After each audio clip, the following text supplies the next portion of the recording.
जय विश्व बंधु। संपूर्ण श्री रामचरित मानस कथा बाल कांड। अब ये चल रहा है भानु प्रताप का, प्रताप भानु का अंतिम संवाद।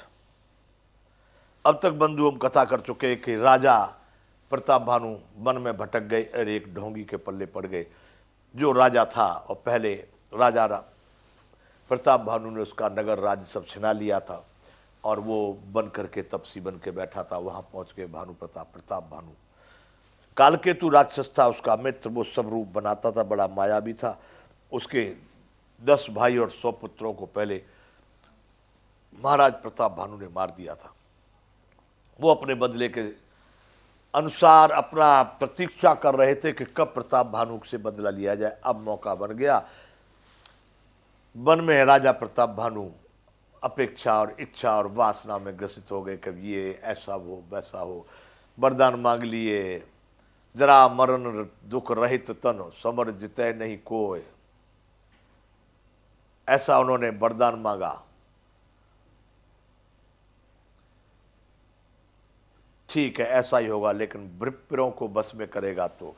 अगर ब्राह्मण बस में नहीं हुए तो कुछ नहीं होगा। कैसे होंगे? मैं रसोई बनाऊंगा तब होंगे। तुमको कोई नहीं जाने, मैं बनाऊंगा रसोई। हो गया। आ गए, पुरोहित को उठा ले गए और वो गुरु कपटी रसोई में आ गया। राजा को 3 दिन बड़ी मुश्किल से कटे थे। आज आ गए वहां पर। राजा ने देखा कि आ गया, बड़े प्रसन्न हुए। नृप हर से पहचान गुरु, भ्रम बस रहा न चेत। बरे तुरत सत सहस बर, विप्र कुटुंब समेत। राजा को भ्रम के बसीभूत होकर के कुछ ज्यादा विवेक नहीं रहा, तो उन्होंने इतना भ्रम हो गया कि गुरु समझ करके पक्का सत सहस विप्र, कितने 100,000 1,00,000 विप्र कुटुंब पूरे परिवार के साथ निमंत्रण दे दिया प्रसाद भोजन ग्रहण करने के लिए। यहां तक कल बंधु कथा कर चुके। ये है बालकांड का 172वां दोहा। अब यहां से आगे आगे उपरोहित जेवनार बनाई, छड़ सचार विद जस श्रुति गाई। माया मय तेह की न रसोई, व्यंजन गण बहुगण सकै न कोई। वो जो ढोंगी जो उपरोहित आ गया, असली उपरोहित को उठा करके तो गुफा में रखे आया राक्षस कालकेतु। उसने रसोई बनाई, छर सचार विद जस श्रुति गाई। 6 प्रकार के रस, 4 प्रकार की विधियां, जैसा शास्त्रों ने गाया है उस सभी प्रकार की रसोई उस उपरोहित ने बना के तैयार कर दी। माया मय ते की न रसोई। वो तो सब माया से तैयार करता था। भाई है 100 मन लड्डू तैयार हो गए, 50 मन खीर तैयार हो गई। माया मय ते की न रसोई, व्यंजन बहुगण सके न कोई। वो तो कालकेतु राक्षस था, बहुत मायावी। इतने व्यंजन तैयार कर दिए कि कोई गिन नहीं सके। और इन व्यंजनों में उसने क्या काम किया कि विविध मृगन कर आमेश राधा, ते महु विप्र मां सुखल साधा। अनेकों प्रकार के 4 विविध मृग, मतलब अनेक मृग नहीं, मृग कहते 4 पारे वाले को, किसी को भी मृग की संज्ञा दे दी जाती है। अनेकों 4 पैर वालों मृग को, जैसे जानवरों का, उसमें मांस डाल दिया। तेहमु विप्र मांस खल सादा। और उसमें भी ब्राह्मणों का भी, कहीं से ब्राह्मण की हत्या करके ले आया और ब्राह्मणों का भी मांस उस रसोई में डाल दिया उस कालकेतु राक्षस ने। भोजन कहूं सब विप्र बुलाए, पद पखार सादर बैठाए। राजा ने सभी विप्रों को भोजन के लिए बुला लिया, उनके चरण धोए, बढ़िया आसन दिए, बढ़िया अच्छी जगह पर उनको बैठा दिया भोजन करने के लिए। बंधुओं बैठा दिए। परसन जब ही लागी मही पाला, भय आकाश बानी ते काला। जब राजा परसने लगे उनको रसोई, उसी समय पर आकाशवाणी होती है।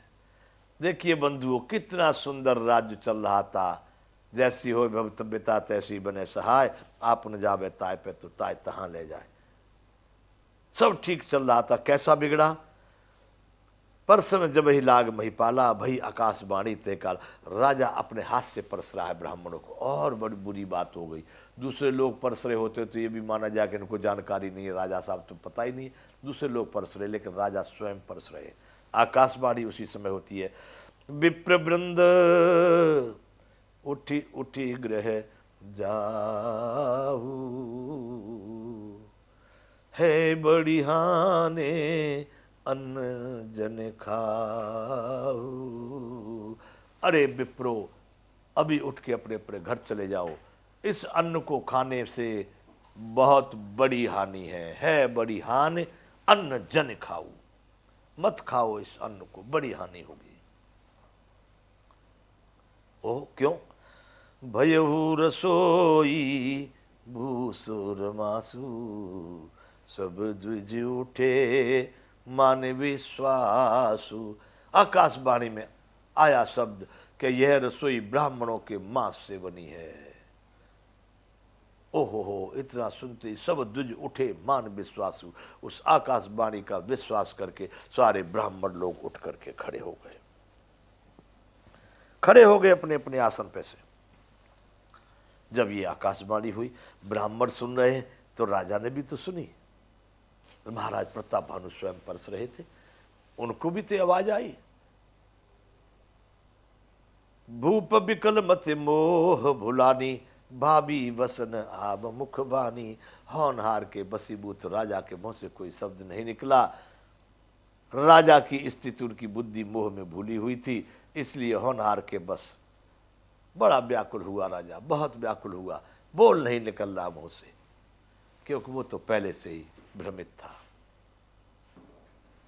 बंधुओं, 173वां दोहा ये बालकांड का। बोले विप्र सकोप तब नहीं कचुकीन विचार, जाय निशाचर हो नृप मूढ़ सहित परिवार। कोई विचार नहीं किया, ब्राह्मणों को सीधा लगा कि तो बड़ा भारी गद्दार निकला, ये ब्राह्मणों का धर्म बिगाड़ना चाहता है। ब्राह्मणों ने सीधा श्राप दिया, कोई विचार नहीं किया। बोले विप्र सकोप तब, कोप के साथ में, क्रोध में, कोई विचार नहीं किया। जाय निशाचर हो तुम नृप मूढ़ सहित परिवार। हे मूढ़ राजा, तू अपने परिवार के साथ में जाकर के निशाचर हो जा, राक्षस बन जा। ओहो हो, राक्षस वाला काम कर रहा है। भूदेवों का मांस खिला रहा है। छत्र बंधु ते विप्र बुलाई, घाले लिए सहित समुदाय। अरे छत्र बंधु, तू तो छत्री है, नीच छत्री। तूने तो परिवार सहित ब्राह्मणों को बुलाकर उन्हें नष्ट करना चाहा था। छत्र बंधु ते विप्र बुलाई, घाले लिए सहित समुदाय। पूरे परिवार के साथ, समाज के साथ ब्राह्मणों को नष्ट करने का तूने आयोजन बनाया।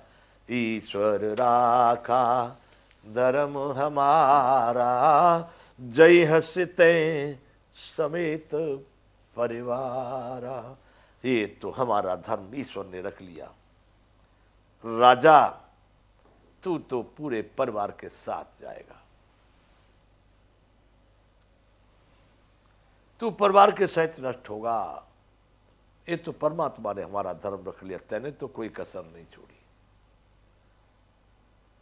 सुन,